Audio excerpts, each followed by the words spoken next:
사도행전 2장 42절 한번 펴보시겠습니까? 사도행전 2장 42절 우리가 알고 있는 구절인데요. 교회 사는 사역이 뭐냐? 교회가 뭐냐? 교회의 기능이 뭐냐? 그래서 나옵니다. 그들이 사도의 가르침을 받아 우선 가르침을 받습니다. 사도의 가르침이 초대교회. 그리고 서로 교제하며 일방적이 아니라 서로 교제한다고 나옵니다. 그리고 세 번째 떡을 떼며 그리고 오로지 네 번째 기도하기를 힘쓰니라 라고 나옵니다. 사도의 가르침을 받고 그들이라는 것은 이제 예루살렘 교회 교인들이죠. 사도의 가르침을 받아 서로 교제하고 떡을 떼며 오로지 기도하기를 힘쓰니라. 자, 사도의 가르침을 받는다고 우선 첫 번째로 나옵니다. 사도의 가르침은 헬라어 원문에 보면은 문자적으로 사도라고 우리말 성경에 나와 있지만 사도들입니다. 사도들의 가르침을 받아 복수형으로 나왔습니다. 사도들. 그런데 가르침은 복수가 아니라 단수로 나왔습니다. 사도들이 여럿이 있는데 12사도가 있는데 그 각기 사도들의 가르침은 내용이 동일했다라는 의미입니다. 각기 사도들마다 다른 것을 가르친 것이 아닙니다. 그 내용은 모든 사도들이 각기 가르쳤지만은 내용은 모두 동일했다. 그래서 우리는 교회는 사도성을 가지고 있습니다. 시대에 따라서 변하는 것이 아닙니다. 사람에 따라 변하는 것이 아닙니다. 교회에 따라 목사에 따라 변하는 것이 아닙니다. 어느 교회를 가든 어느 시대, 어느 지역에, 어느 나라의 교회를 가든 어느 목사님에게 쓴 동일한 내용이 전해져야 합니다. 이게 사도성이라는 개념이에요. 역사성이라는 것이죠. 그러니까. 그래서 사도들은 자기 것을 가르친 것이 아니에요. 주께서 주신 것, 성령께서 가르치라 하신 그것만을 가르쳤습니다. 자기 것을 가르친 것이 아니죠. 그래서 그 가르침에 전력을 했지만 그 가르침은 내용이 한결같았다. 어디서든 어느 시대든 동일했다라는 것을 우리가 알 수가 있습니다. 그래서 개인적인 생각, 이런 개인적인 사상을 철학이라고 합니다. 또는 이것을 신념이라고 합니다. 신념과 복음은 전혀 다릅니다. 그래서 그들은 개인적인 생각, 사상 또는 주의라고 하죠. 주의, 이즘.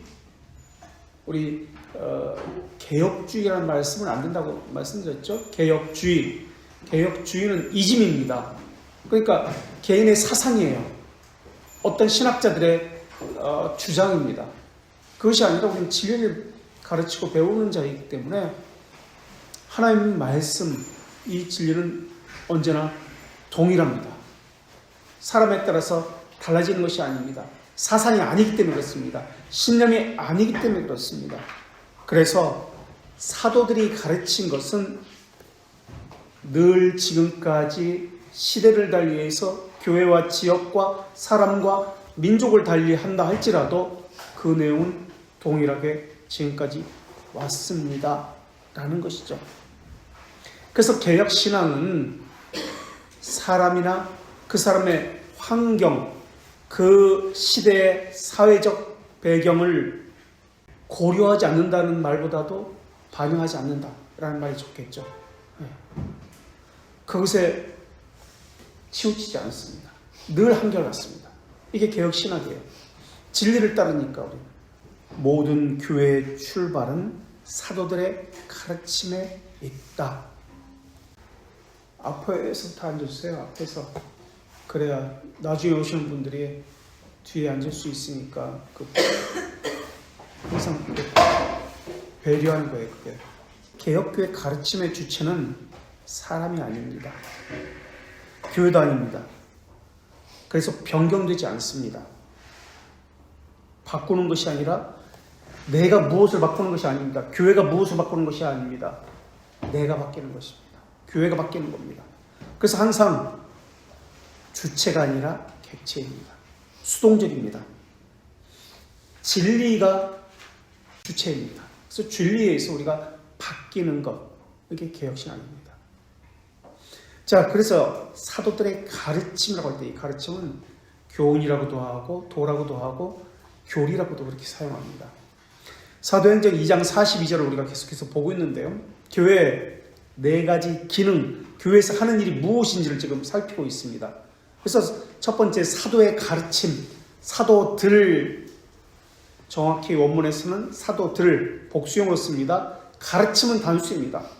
여러 사도들이 있지만은 그들의 가르침이 동일했고 내용은 항상 어떤 사도가 가르치든 같았다라는 것을 이야기합니다.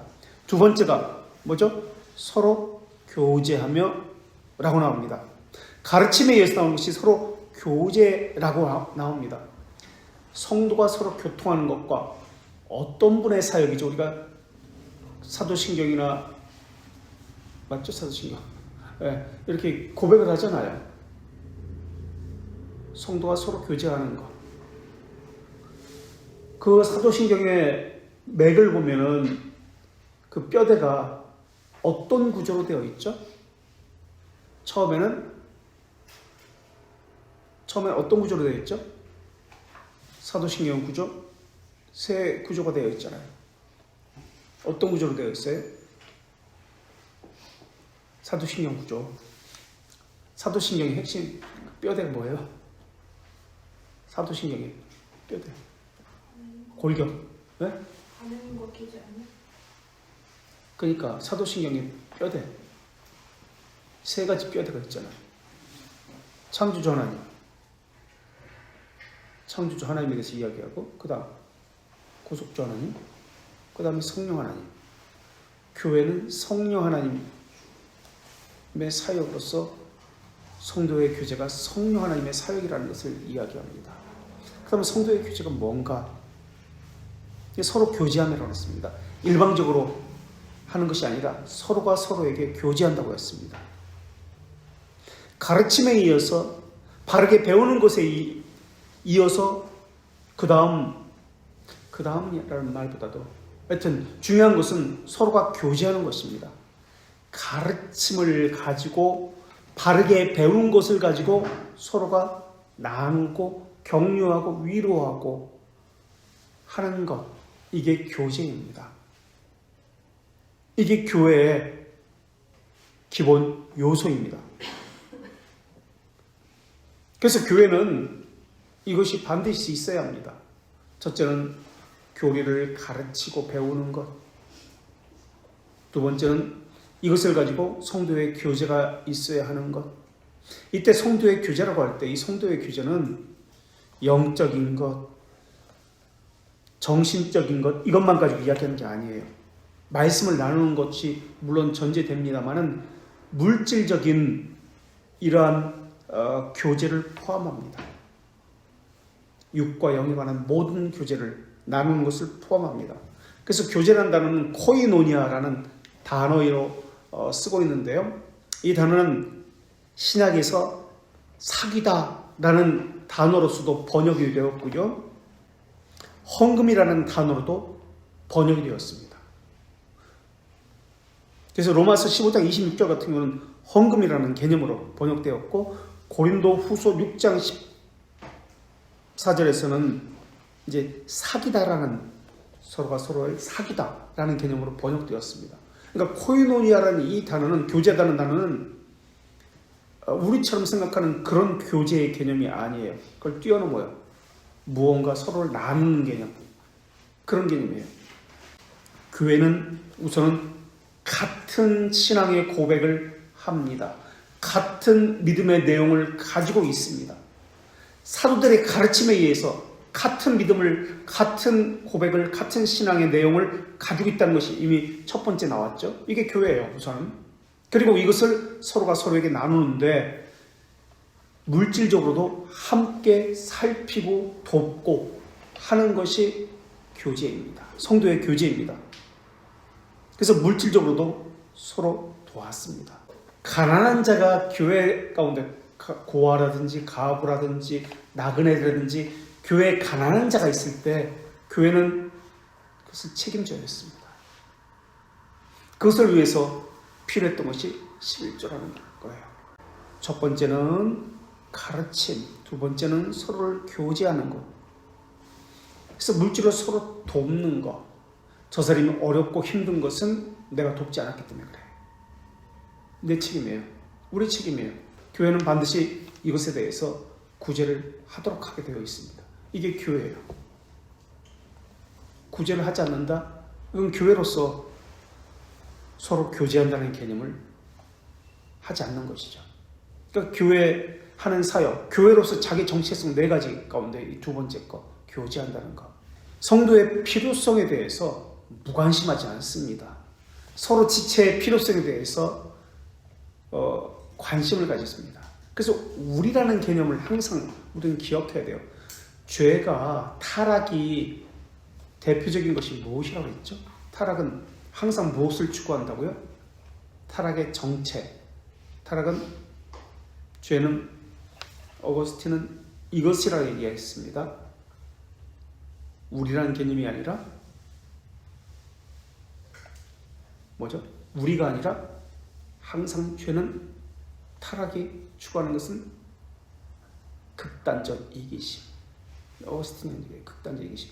자기중심적 생각. 자기만 생각합니다. 자기만 압니다. 다른 짓을 돌아보지 않습니다. 우리란 개념이 없어요. 서로가 교제하며 라고 할 때 이것은 내가 깨달은 것이 있잖아요.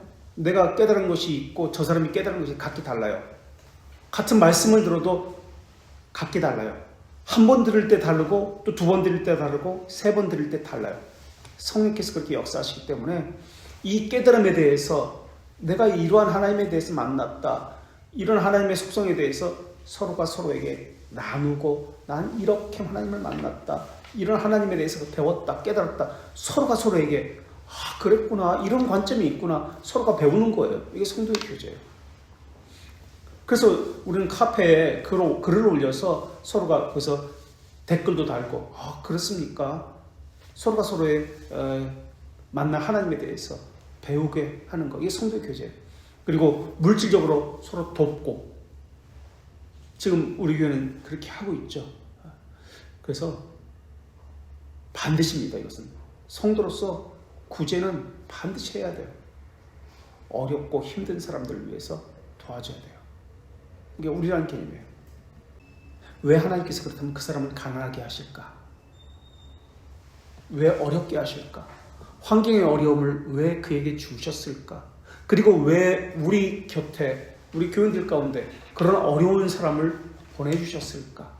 이것도 생각해 봐야 합니다. 왜 보내주셨을까?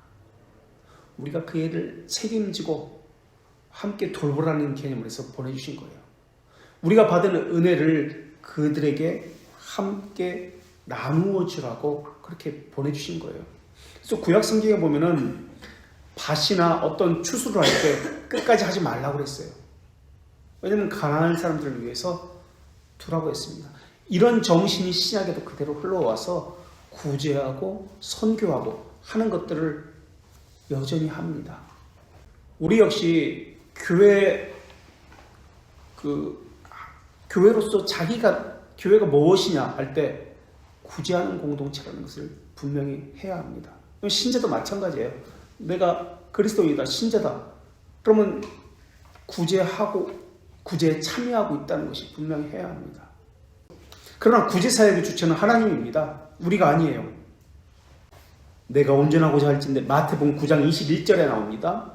이 말씀이 나오는데 마태복음 9장 21절에 너희가 온전하고자 할진대 너의 소유를 팔아서 가난한 자에게 주어라. 온전하게 되려면 너의 소유를 팔아서 가난한 자에게 주어라. 나는 다 지켰습니다. 하나님의 계명 다 지켰습니다. 아니다. 다 지킨 거 아니다. 너에게는 이웃을 돌아보는 것, 구제하는 것이 없다.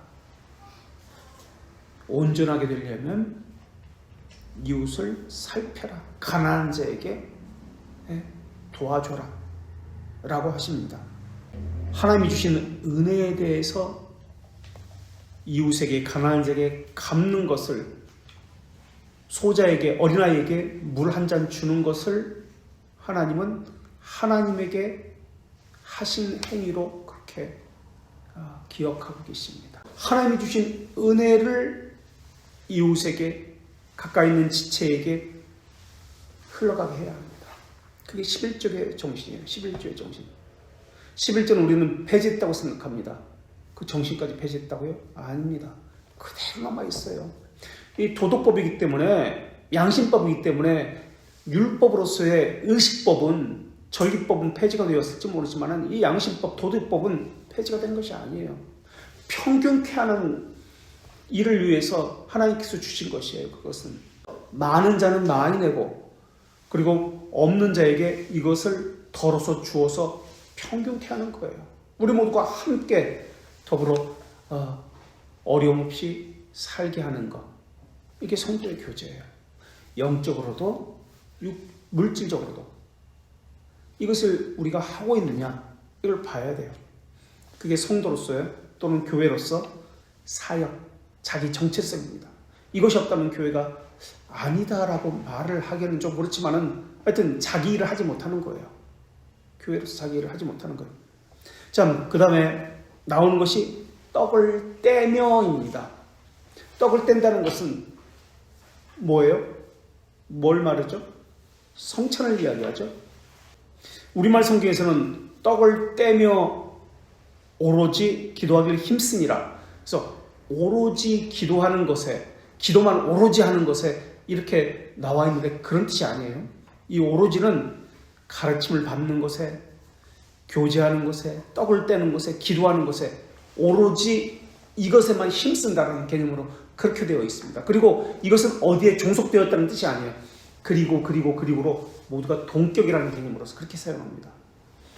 가르침 받는 것, 그래서 서로가 교제하는 것, 그래서 떡을 떼는 것, 그래서 기도하기를 힘쓰는 것, 이게 교회입니다.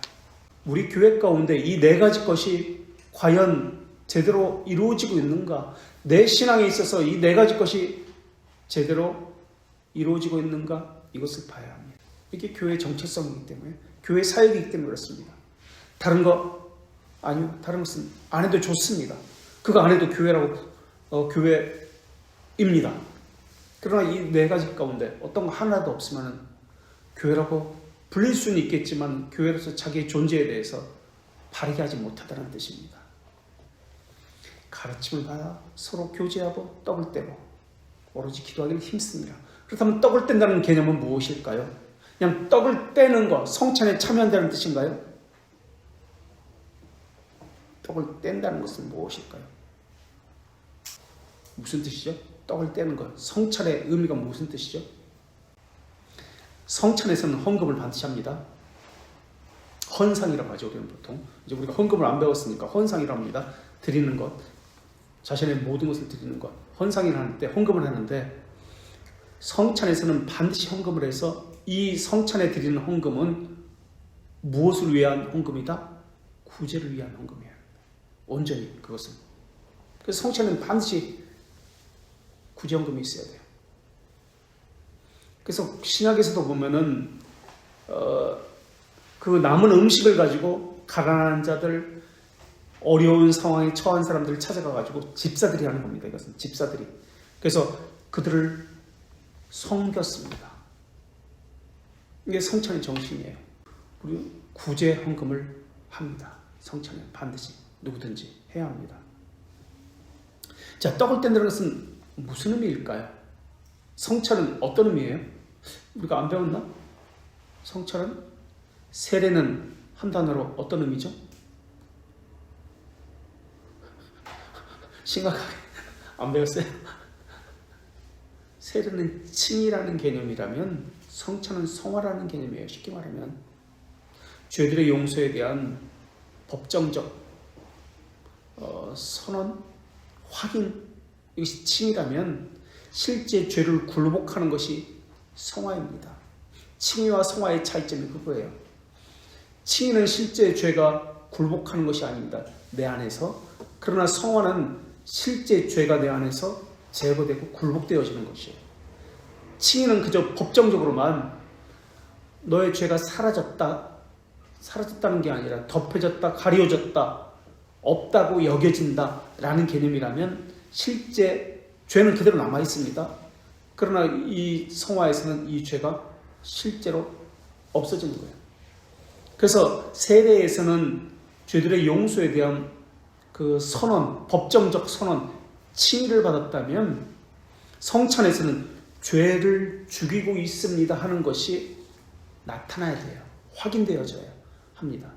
그래서 성찬에 참여할 수 있는 자격이 죄를 죽이고 있는 자들, 그리고 영 살리기 하는 자들, 이게 참된 회개잖아요. 참된 회개 두 가지, 죄를 죽이는 것과 영 살리기. 멜랑이톤이 한 얘기인데 이것이 나타나야 하는 자들의 성찬에 참여할 수 있는 자격입니다. 그래서 우리는 성찬에 참여할 수 있는 자격은 우선은 등록교회여야 되고, 그리고 우리 카페 말씀 듣고서 묵상하지 않으면 우리는 참 못해요. 어쨌든 성찬에 참여하는 것, 힘쓰니라, 전혀 오로지 힘쓰니라, 요곳에 요 단어에 가르치는 것, 교제하는 것, 떡을 떼는 것, 기도하는 것 모두 걸려 있어요. 오로지 이것만 합니다. 이것에 힘씁니다. 전 힘을 다 쏟습니다. 이게 교회입니다. 배우는 것에 온 전력을 다합니다. 교제하는 것에, 육적으로 물질적으로 교제하는 것에 온 전력을 다합니다. 모든 것을 쏟아붓습니다. 성찬하는데, 그러니까 자신의 죄를 죽이고 바르게 영살리기를 하는 것에, 그리스도의 몸에 참여하는 것이잖아요. 이것에 온 마음과 뜻과 정성을, 모든 것을 다 쏟아붓습니다. 그런 개념이에요. 이것이 또 네 번째로 기도에 오로지 힘쓰는, 온통 기도에 전념합니다. 오로지 힘쓰다라는 이 말은 집착이라는 개념이에요. 집착하다. 이것에 그냥 목숨을 맨 사람처럼 집착하는 거예요. 프로스카테리오라는 단어를 쓰는데요. 힘있게 집착하다요. 집착하는 거예요. 현재 부사형으로 사용되어서 이것이 집착함이 계속해서 거기서 지속되고 있는 것, 끊임없이 집착하고 있다. 이 네 가지 것, 이게 교회입니다. 이게 교회 사역이에요. 우리말 성경에는 기도에만 집착하는 것처럼 오로지 기도에 힘쓰니라 나왔지만은 원어에 보면 그렇지 않아요. 이 네 가지 것에 집착하는 것, 그것만 행하는 것, 그게 교회입니다. 교회에서 이 네 가지 사역이 없다, 하나도 없다, 교회로서 자기 정체성이 뭔지를 모르는 거죠. 그냥 교회 참석하면 모든 것이 다 된다? 아닙니다. 이 네 가지 것에 오로지 집착을 해야 합니다. 전심전력을 해서 지속적으로 이것이 나타나야 합니다. 이게 교회예요. 교회라는 개념, 어느 정도 이제 무엇을 하는 곳이 교회인지 이제 아시겠죠? 이것 외에 다른 것은 다 부차적인 거예요. 다 없어도 좋습니다. 이것이 있어야 돼요. 이 네 가지 것. 그래서 가르침은 디다케의 기능입니다. 가르침. 그래서 히브리서에는 가르치다와 배우다가 같은 단어를 써요. 하나는 수동용, 하나는 능동용. 그래서 같은 단어를 가지고 써요. 그리고 이것이 예배의 기능 가운데 하나입니다. 가르침의 기능. 이것이 네 가지가 교회 기능 또는 교회 사는 사역이라면 참된 교회인지 거짓된 교회인지 판별하는 세 가지 표지가 있습니다. 이것은 우리가 벨지카 28, 29에서 나오는 거지만 또 이 뒤에 이제 설교에 대해서, 말씀에 대해서 나오니까 거기서 자세히 하겠습니다만 여기서는 그래도 어느 정도 언급만 하고 넘어가겠습니다. 첫 번째 표지가 뭐죠? 교회, 거짓된 교회다, 참된 교회다. 첫 번째 표지. 첫 번째 표지가 뭐예요? 배웠다면서 이거는 처음 듣는 것처럼 좀 그런데 번째 표징은 뭐예요? 몰라요? 정말로? 알겠지. 3대 교회 표징 3가지.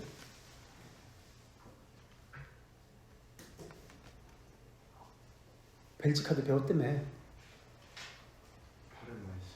그렇지. 바른 말씀의 선포. 순전한 말씀의 선포예요. 첫 번째, 순전한 말씀의 선포. 두 번째는 뭐예요? 두 번째는? 두 번째 뭐예요? 그 앞에. 아니. 바른 성례. 바른 성례의 시에.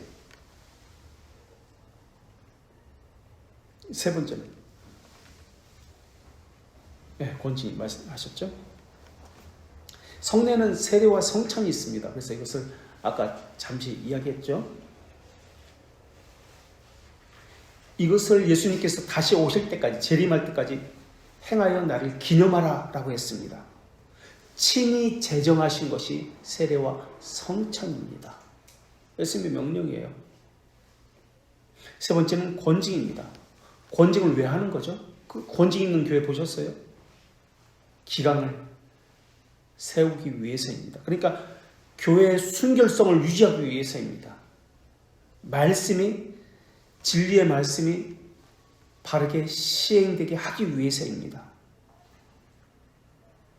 그래서 말씀에 어긋나거나 부족한 성도들을 바로잡아서 말씀대로 살게 하기 위해서, 범죄를 막게 하기 위해서 권징이, 이 권징은 어떤 글자의 약자일까요? 우리는 권징을 하니까 무서워 그렇게 생각하는데, 권징은 어떤 글자의 약자일까? 권징. 그렇죠. 권면. 또 징은 권면. 그러니까 좀 부드러워지지, 그죠? 좀 편해지죠. 권면 하잖아요. 우리가 이렇게 해야 합니다, 저렇게 해야 합니다. 권면 하잖아요. 그게 성도의 교제예요. 또 그래도 고치지 않고 자기를 고집하면 한 번, 두 번, 세 번 계속 그러면 어떻게 하라고? 징계. 권면과 징계, 권징. 교회의 순결성을 유지하기 위해서, 말씀의 정확히는 순결성을 유지하기 위해서, 진리의 순결성을 유지하기 위해서, 또는 말씀이 가진 권위의 순결성을 유지하기 위해서 행하는 것이 권징입니다. 종교개혁자들은 교회 표지를 이 3가지 것으로 이야기합니다. 그리고 우리가 로마 카톨릭은 교회 표지를 지금 이야기했던 4가지 것, 이야기 안 했구나. 교회 표지를 로마 카톨릭에서는 이렇게 이야기합니다. 하나의 거룩하고 표편적이며 사도적인 교회를 믿습니다. 하나의 일치성 또는 통일성. 이거 어디서 나온 고백이에요? 하나의 거룩하고 보편적이며 사도적인 교회를 믿습니다. 우리는 하나의 어디서 나온 거예요? 어디서 나온 거야? 니키야. 우리 하고 있잖아요.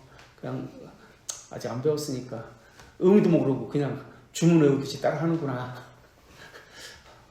이것도 배우게 될 거예요, 언젠가. 우리 배웠는데 이것도 해야 돼. 의미를 알고 고백을 해야지. 의미도 모르고, 주기도문도 마찬가지고 주문이 아니에요. 살라 뭐 삐까뻥 뭐 이런 거 주문 아니야. 주문 외우듯이 하면 안 돼요. 그 의미를 알고 고백이에요. 고백. 언약적 고백을 가지고 한 단어 한 단어에 내 마음을 여기다 붙여가지고 접붙여가지고 하는 것이 고백이에요. 신앙 고백은 기도가 아니에요. 보통 한국교회는 눈을 감고 하잖아요. 신앙 고백. 기도라고 생각하니까. 우리야 못 외우니까 이거 보고 하지. 이렇게 보고, 그죠? 보고 하지만 마음이 접붙여져야 돼요. 찬송을 할 때도 마찬가지고요.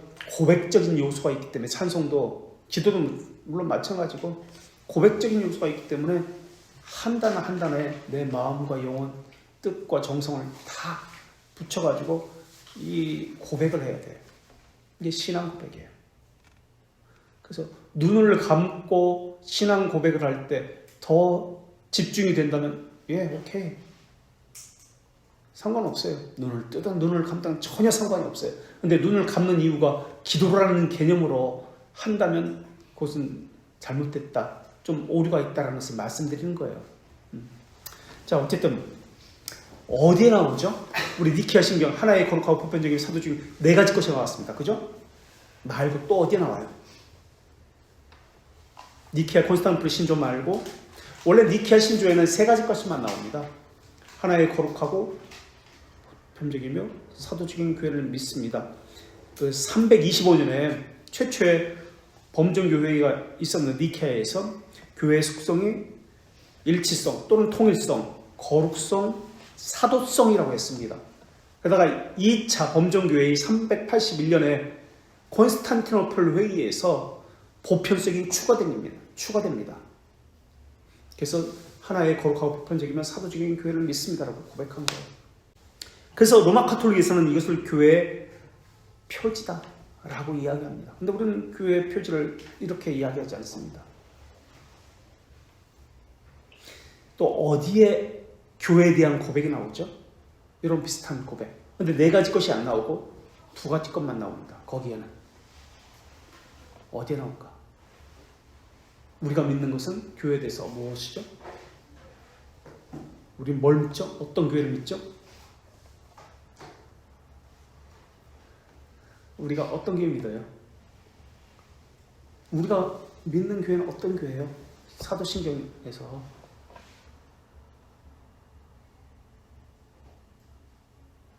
우리가 믿는 교회는 어떤 교회예요? 사도신경에서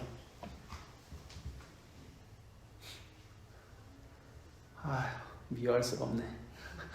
눈을 보니까 초롱초롱해가지고 거룩한 공교회를 믿습니다. 거룩한 공은 보편이라는 뜻이잖아요. 그러니까 거룩성, 보편성. 교회가 가진 것이 거룩성입니다. 보편성입니다. 사도신경은 그렇게 고백해요. 그것을 가지고 있습니다. 그것을 교회라고 믿고 있습니다. 거룩성, 보편성. 그러나 니케아 콘스탄티노플 신조에서는 4가지 것을 얘기합니다. 일치성, 하나의 거룩성, 일치성, 거룩성, 하나의 거룩하고 보편적인 보편성, 사도성, 사도적인 교회를 믿습니다. 그것이 어떤 의미인지 알고 교회를 다녀야 되고 그것이 4가지 이러한 속성이 나타나는지 안 나타나는지 보아야 합니다. 이것에 어긋나면 교회로서 자기 정체성을 잃어버린 겁니다. 자, 교회의 일치성, 하나된 교회, 통일성, 무엇으로 하나 되는 것이죠? 우리가 으쌰으쌰 체육대회 하니까 저쪽 교회 이겨야지, 축구팀 하나 만들자, 이래서 하나 되는 건가요? 야, 우리 이번에 등산 가자. 이번에 우리 야식 먹자, 족발로 밤에. 그래서 마음이 하나로 뭉치는 게 이름이 하나 되는 것인가요? 하나 되면 어떤 개념일까요?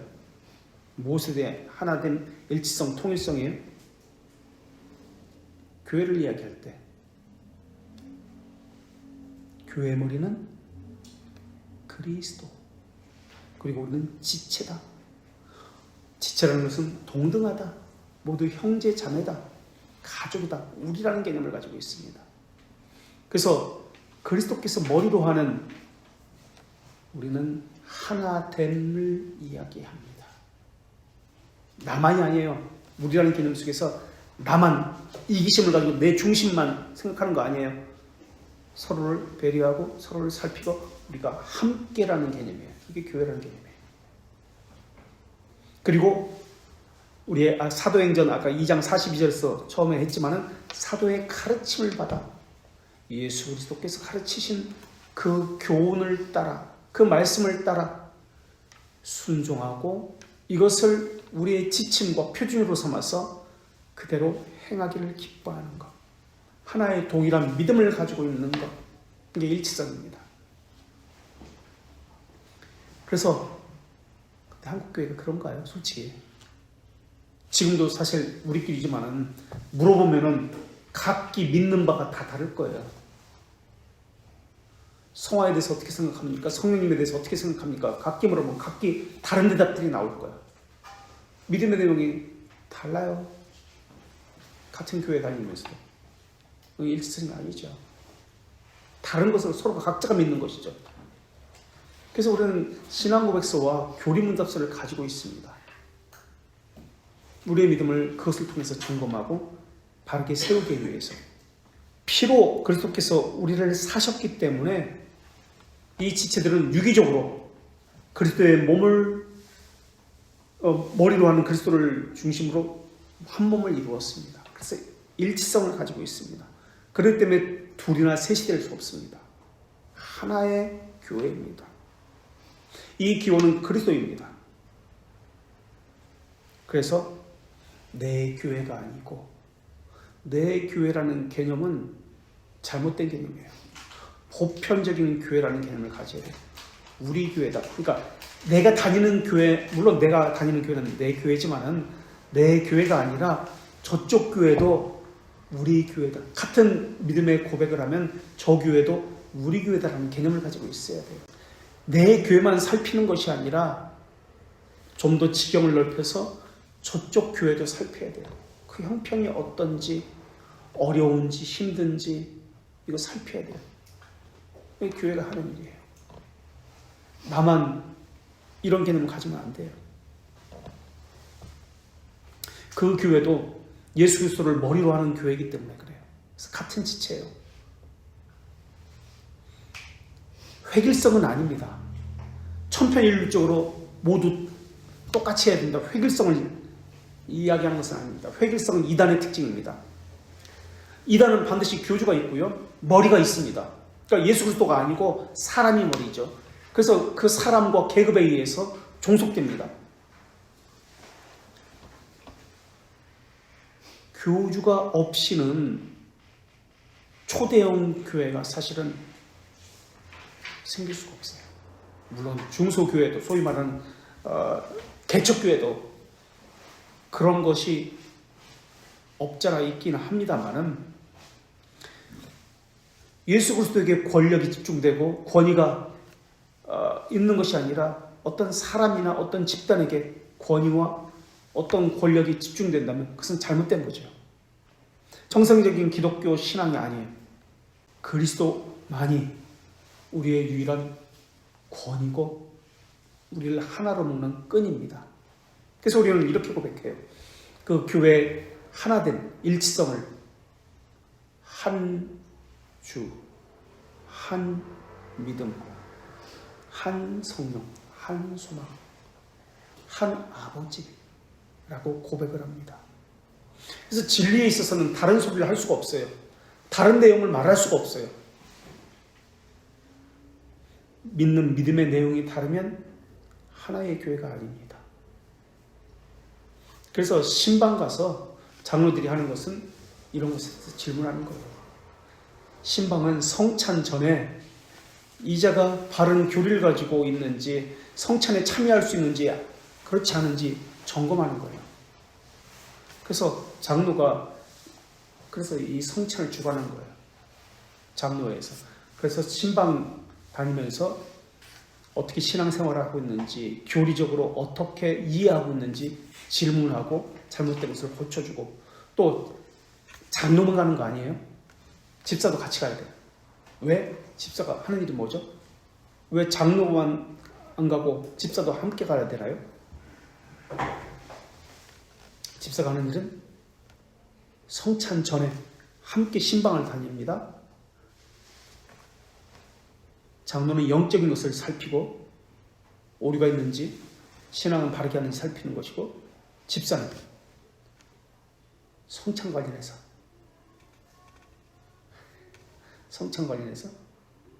성찬에서는 무엇이 반드시 있어야 된다 그랬죠? 구제한 거. 그렇다면 성찬 전에 왜 집집마다 집사가 함께 살피는 것이죠? 이 집안의 우한, 어려움, 경제적인 문제 이것을 살피는 거예요. 그래서 집사의 역할이 그거예요. 그래서 교회 재정을 집사가 담당하는 거예요. 장로는 영적인 어떤 교리적인 이런 오류들을 바로잡는, 행정적인 오류를 바로잡는. 그래서 집사와 장로가 함께 신방을 가서 당회에 그럼 참석을 누가 해야 되나요? 장로만 당회에 참석해야 되나요? 아니죠. 집사도 함께 참석해야 돼요. 장로와 함께. 장로는 신령한 어떠한 것들에 대해서 보고를 합니다. 이렇게 아무개 내가 집사의 집을 다녀왔는데 이러이렇더라 보고를 합니다. 그리고 집사는 거기서 이러이러한 문제가 있습니다. 함께 보고를 합니다. 그래서 이 집사 집에 이런 문제가 있는데 우리가 어떻게 해야 되죠? 좀 많이 경제적으로 어렵고 밥도 못 먹고 맨날 그렇게 사는데 우리가 지금 교회에서 좀 도와주어야 되지 않겠어요? 이렇게 상의를 하는 거예요. 그리고 당에 사는 게 그거예요.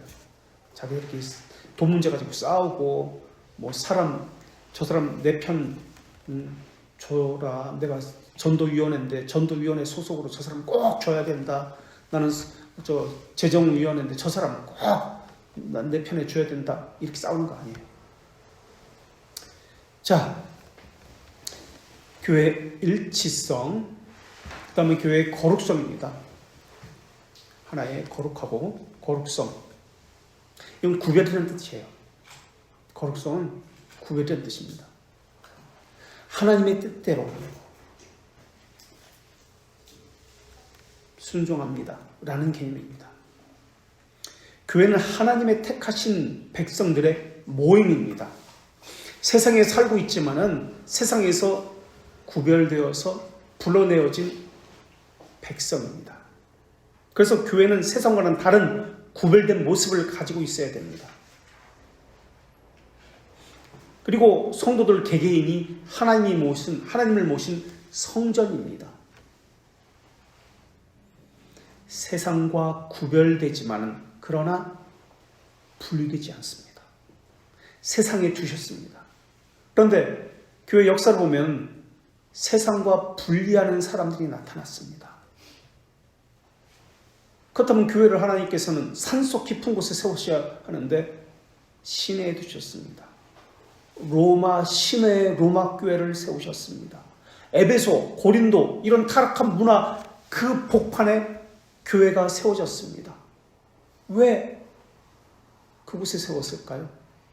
타락한 곳에서 분리해서 빼내가지고 사람이 아무도 없는 산속이나 이런 데 세워야 되는 거 아니에요? 수도원처럼. 그렇지 않았습니다. 그곳에서 살게 하셨습니다. 그래서 분리가 아니라 구별을 말씀하셨습니다. 세상과 분리가 아니라 구별되어지나 세상에 두셨습니다. 이게 교회예요. 그러나 분리를 이야기했던 사람들이 있습니다. 교회 역사를 보면 어떤 사람들이 그렇게 했죠? 제세파도 그렇고요. 수도원주의자들. 얘들도 그렇습니다. 분리를 이야기합니다. 그러니까 이것만 봐도 잘못되었구나. 잘못된 신앙을 가졌구나라는 것을 알 수 있죠. 세상 속에서 살아가야 합니다. 세상 속에서. 그러니까 더 힘들죠. 세상 속에서 거룩성을 유지해야 되고 또 진리를 소지하고 있어야 되니까. 그리스도를 그러니까 하나님의 형상으로 창조함을 받았잖아요. 중생은 하나님의 형상으로 다시 새 사람을 입은 거잖아요. 하나님의 형상은 뭐죠? 하나님의 형상. 영혼의 기능 가운데 어떤 것이 있죠? 대표적인 것이 세 가지 것 또는 두 가지 것. 골로새 3장 10절하고 에베소서 4장 24절에서 하나님의 형상대로 창조함을 받았다고 할 때 바른 지식과 하나님에 대한 바른 지식과 거룩과 의. 정확히는 하나님 바른 지식 안에서 거룩과 의입니다. 거룩은 하나님과의 관계, 의는 사람과의 관계, 줘야 할 것을 주는 것, 마땅히 해야 할 것을 하는 것, 하지 말아야 할 것을 하지 않는 것, 이게 의입니다. 공정함을 이야기합니다. 하나님의 형상을 회복한 자들이 그리스도인으로서 교회에 함께 부르심을 받아 모였습니다. 그렇기 때문에 그들은 거룩한 특성을 가지고 있고 이것이 저절로 나타나야 합니다. 열매를 맺어야 합니다. 거룩한 삶을 살아야 합니다. 거룩한 삶이라는 것은 무엇일까요? 죄를 짓지 않는 삶? 죄를 지을 수밖에 없는데 어떻게 죄를 안 지을까? 완전을 추구하는 사람들이 있습니다. 죄를 이 땅에서도 안 지을 수 있다라고 이야기하면서 그들이 웨슬리안입니다. 그러나 우리가 이야기하는 이 거룩성은 무엇일까요? 거룩함을 입을 뿐만 아니라 의롭다함을 입었습니다. 거룩함을 입었을 뿐만 아니라 의롭다함을 얻었습니다. 이 거룩함의 근거와 의롭다함의 근거 역시 예수 그리스도를 머리로 합니다. 그리스도의 피로 깨끗함을 입었기 때문에 그렇습니다. 그리스도의 피로 깨끗함을 입었기 때문에. 그래서 신자들의 거룩함이 교회의 거룩함입니다. 이 거룩함은 윤리도덕적인 것이 아닙니다. 윤리도덕적으로 완벽하자 그것을 이야기하지 않습니다. 그것은 거룩함이 아니에요. 죄인 공동체라는 것은 항상 이 땅에서는 존재합니다. 그렇다고 세상으로부터 분리되어진다. 이것을 추구하는 것도 아닙니다. 제세립하는 수도원처럼. 세상과 분리도 아닙니다. 윤리 도덕적인 것을 가지고 말하지도 않습니다. 그래서 거룩함을 추구할 수밖에 없습니다. 그건 열매이기 때문에 거룩함이 묻어날 수밖에 없습니다. 성령의 역사는 범사에 그에게까지 자라갈지라 라고 말씀하셨듯이 그리스도에게까지 자라가게 하십니다. 근데 그 앞에 참된 것을 하여 범사에 그에게까지 자라갈지다 라고 에베소 4장 19절에서 말씀합니다. 참된 것을 하여, 이게 거룩성입니다. 그럼 참된 것이 무엇일까? 하나님에 대한 바른 지식을 갖는 거예요. 예수 그리스도에 대한 바른 지식을 갖는 게 이게 거룩성이에요. 윤리 도덕적인 거 아니에요. 이거에 대한 이야기는 다음 주에. 세 번째는 보편적인 교회입니다. 보편성은 일치성, 교회 일치성도 그리스도의 머리를 거기서부터 출발했습니다. 거룩성도 그리스도의 머리로부터 출발했습니다. 보편성도 마찬가지로 그리스도의 머리로부터 출발합니다. 이 교회는 그리스도의 머리로부터 출발했기 때문에 시대, 민족, 사람에 따라서 달라지지 않습니다. 그 믿음의 내용은 동일합니다. 그리고 그들은 계급적인 차이가 있는 것이 아니라 모두가 주의 백성이요, 가족이요, 형제, 자매입니다. 차별이 없습니다. 유대인이나 이방인이나. 교회 안에 계급, 인종, 빈부, 지역, 감정 존재하지 않습니다. 그것이 존재한다면 계급적인 것, 물론 로마 가톨릭은 계급적입니다.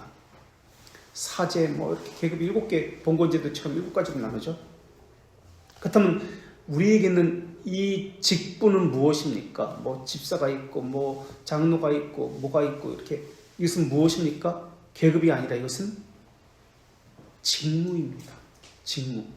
맡은 역할이 다른 거예요. 아까 말씀드렸지, 집사는 구제와 관련해서 성도의 어려운 형편을 살피는 것, 장로는 신령한 것과 교리에 이러한 바른 신앙을 가졌는지 이건 살피는 것, 각기 직무가 다른 거예요.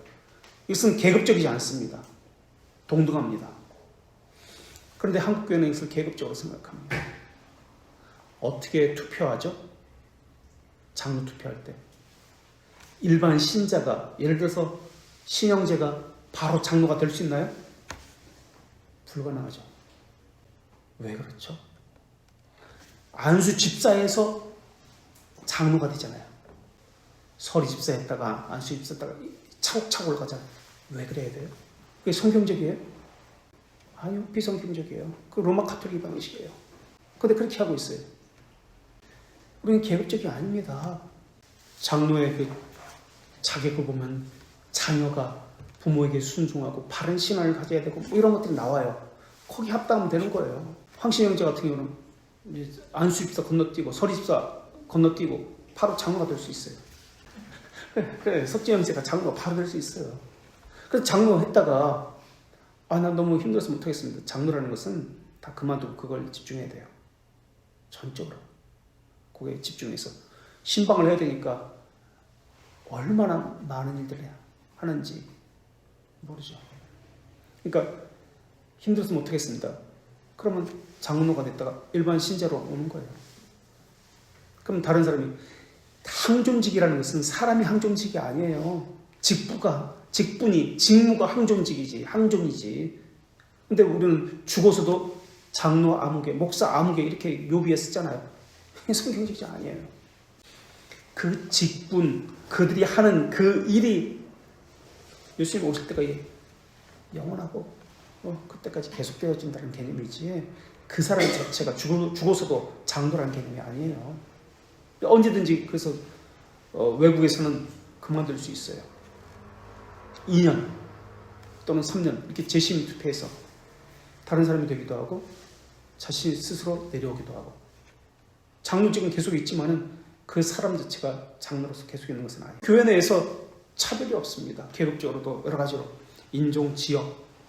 근데 그것이 한국 교회는 이런 개념의 보편성, 이런 개념이 없으니까 교회에 그 네 가지 이런 속성들이 없으니까 그냥 하는 거예요. 그리스도를 몸으로 유기체라는 개념이 없는 것이죠. 그래서 누구든지 하나님의 백성인데 그래서 교회 보편성은 교회 연합의 근거입니다.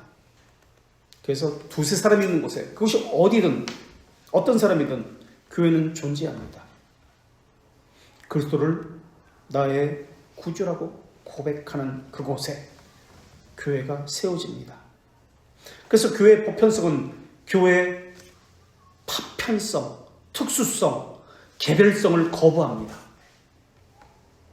예를 들어가지고 청년만 모였습니다. 이게 교회일까요? 아니요. 보편성은 깨트립니다. 청년으로만 이루어졌어요. 교회가. 어느 교회는 노인들만 이루어졌어요. 어떤 교회는 목사들만, 은퇴 목사들만 이루어졌어요. 특성화된 교회 거부합니다. 그런데 그것을 자랑하죠.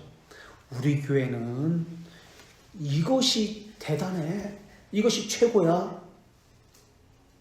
독특성을 자랑합니다. 특별성을 자랑합니다.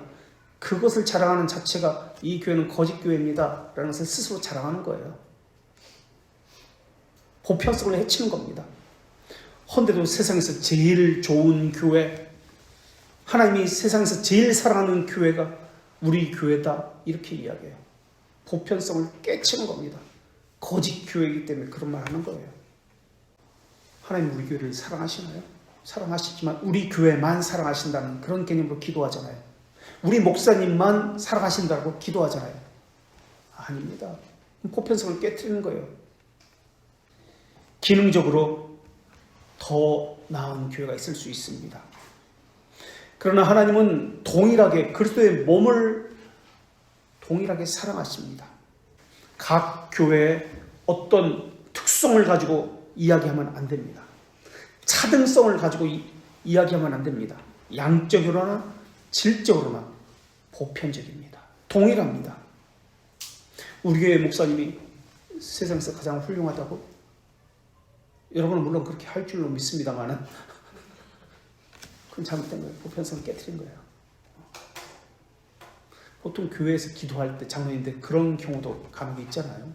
또는 전도할 때 세상에서 제일 좋은 교회, 행복한 교회, 제일 좋은 목사님 이렇게 이야기하잖아요. 보편성을 깨트립니다. 그래서 교회의 우수성을 가지고 독특성, 특별성을 가지고 전도하는 경우가 많이 있습니다. 제도적인 우수성을 가지고 하는 경우도 있고 어떤 특별한 프로그램이 있다라고 전도하는 경우도 많이 있습니다. 다 잘못됐습니다. 하나님 앞에는 못난 교회도 없고 잘난 교회도 없습니다. 동일합니다. 그리스도의 몸밖에 없습니다. 성령의 전밖에 없습니다. 겸손한 교회, 하나님의 말씀 앞에 순전한 마음을 가지고 사모하는 교회, 이것이 오히려 더 참된 교회고 하나님의 사랑을 받는 교회인지도 모르겠습니다. 네 번째, 교회의 사도성인데요.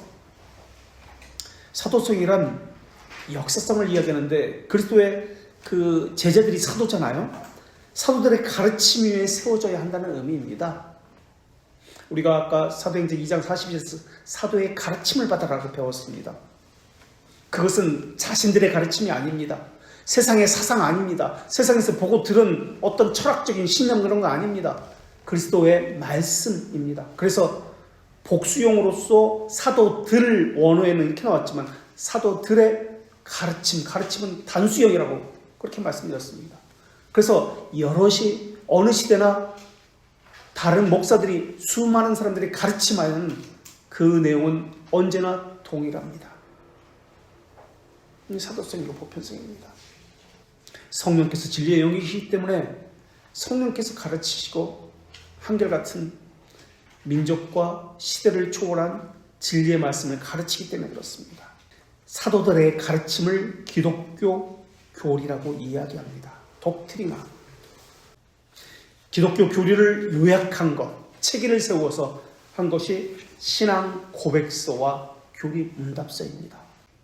그래서 신앙 고백과 교리 문답을 잘 배우는 것, 잘 가르치는 것, 이것이 사도적 교회의 모습입니다. 그래서 이것에 따라 교회는 4가지 일을 전심전력을 다해서 해야 합니다. 다른 것은 하나도 안 해도 좋습니다. 이것이 없으면, 이 4가지 것이 없으면 교회는 교회로서 자기 정체성을 잃어버립니다. 신자로서 자기 정체성을 잃어버리는 거예요. 교회는 사도성은 오직 성경의 원리를 따라서 또 전체 성경의 원리를 따릅니다. 솔라 스크립투라와 토타 스크립투라 원리를 따릅니다. 성경 우선주의도 아니고 성경 제일주의도 아닙니다. 프리마 스크립투라가 아니에요. 오직 성경 솔라 스크립투라와 전체 성경 토타 스크립투라입니다. 사도적 교회는 사도적 전통성을 가지고 있습니다. 그래서 교회 일치, 거룩성, 보편성을 가지고 있습니다. 바른 교류와 무관한 열정적인 봉사, 교회 사도성을 무시한 어떤 섬김, 가르침, 이것은 전도나 이런 것들은 선교도 마찬가지고 다 잘못된 것입니다. 설교는 말씀을 바르게 듣는 것이요, 성례는 말씀을 바르게 보는 것이요, 치리는 진리의 말씀을 바르게 적용하는 것입니다. 듣는 말씀 없이 볼 수 없고 듣고 보는 말씀 없이 적용도 불가능합니다. 교회는 이 4가지의 속성을 통해서 건강한 교회인지 아닌지 판단하는 도구로 삼습니다. 바로 이것이 교회 가는 일이기 때문에 그렇습니다.